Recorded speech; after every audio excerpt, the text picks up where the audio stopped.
Hello, I'm Georgina Cuevas and I would like to talk about El Palacio de Bellas Artes, or Palace of Fine Arts on English, who was inaugurated in 1934.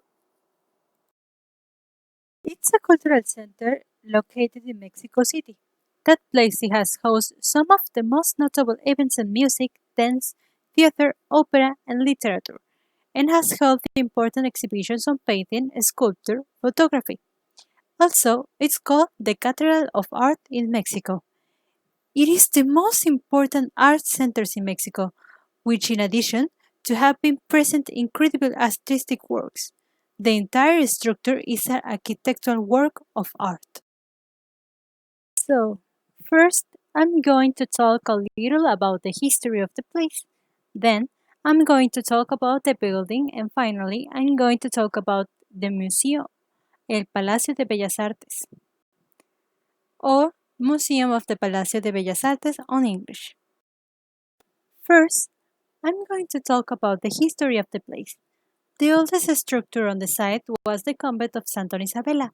A section of this housing on Santa Isabella Alley was torn down and replaced by the National Theatre in the later 19th century. Then, it was decided to replace this building with a more opulent one for the upcoming centennial of Mexican independence celebrations in the 1910s. The building was finished in 1934. In 1946, the Instituto Nacional de Bellas Artes, or National Institute of the Fine Arts, was created as a government agency to promote the arts. So, I will move on to my next point, which is the building.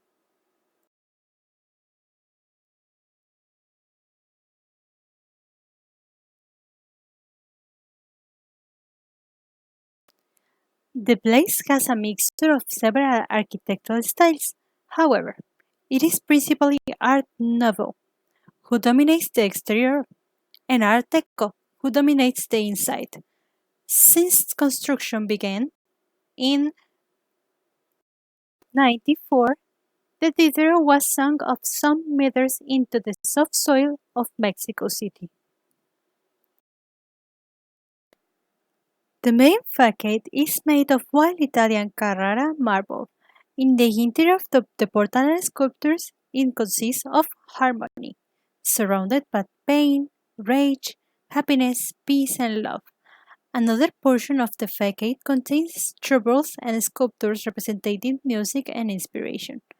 On the plaza front of the building design, there are four Pegasus sculptures. This had been in the Zócalo before, being brought here. The roof covering the center of the building is made of crystal designed and depicts the Muses with Apollo. The interior is also surfaced in Carrara marble. It divides into three sections: the main hall with adjoining smaller exhibition halls, the theater, and the offices of the Instituto Nacional de Bellas Artes. The main hall is covered by Marotti glass and iron roof. It and the balconies of all three upper floors can be seen from the ground floor below.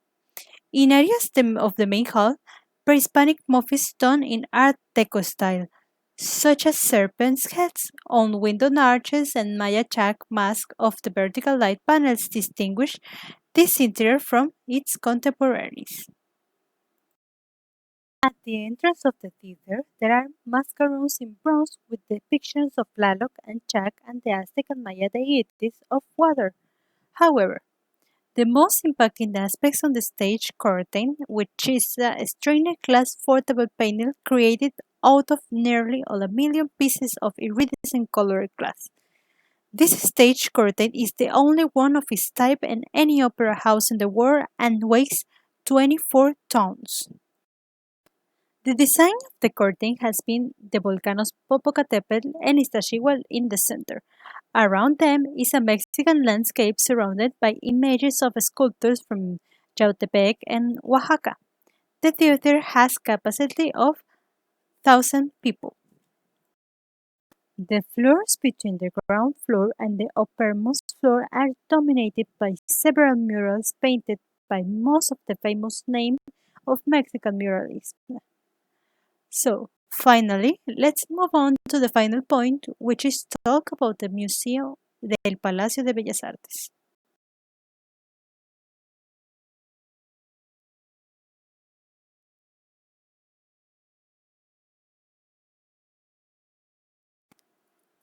The Museum of the Palacio de Bellas Artes is the organization that takes care of the permanent murals and other artwork in the building, as well as arrange temporary exhibits. These exhibits cover a wide range of media and feature Mexican and international artists, focusing on classic and contemporary artists. Besides, there is the Museum of Architecture, that occupies the top floor of the building, covered by the glass and iron roof, and it contains exhibitions from renowned Mexican architects, including models, designs, and photographs of major works. The museum also arranged temporary exhibitions of its collections in other facilities to expose the Mexican public to the country's rich architectural heritage. In conclusion, if we want to improve the promotion of arts in Mexico, this is the best place to do it. Because not only preserve Mexican arts, also it is a masterpiece of art. It is important that we visit that kind of places that exist around the Republic to continue giving value to the artists and promote Mexican artists, and that this can be recognized around the world. Thank you.